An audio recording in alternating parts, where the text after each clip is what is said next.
If you want to find the latest Wix Website Builder updates and releases, that's pretty easy to do from the dashboard of your site or the editor. If you're here on the dashboard, you can actually go to the Explore dropdown and find updates and releases.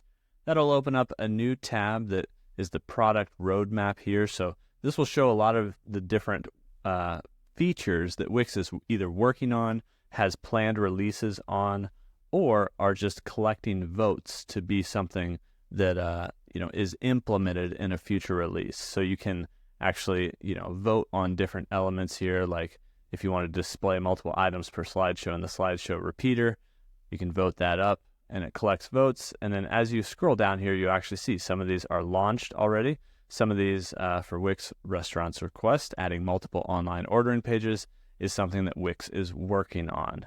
And then they also give an estimate in there of when they think it'll be essentially completed.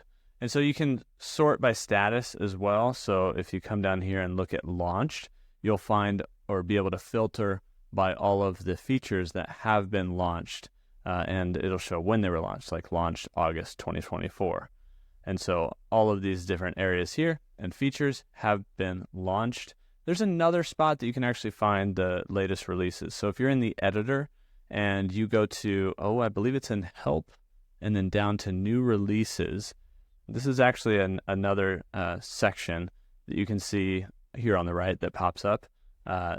There's no new releases to install. So like I have the latest release, but you can click see all updates, and that will take you to the updates and releases page, which is where I thought the first one was going to take you to. But that from the dashboard will take you to the product roadmap, and from the editor will take you to these updates and releases, which might be one that's a little helpful here. I don't know if this blog is updated very often because I don't see anything from 2024, but up until the end of 2023, they did at least filter and have or include some updates in here. So whether you're looking at the product roadmap for all the new planned releases or, over here if they update this blog, either way, that's how you can find all of the latest updates and releases from Wix.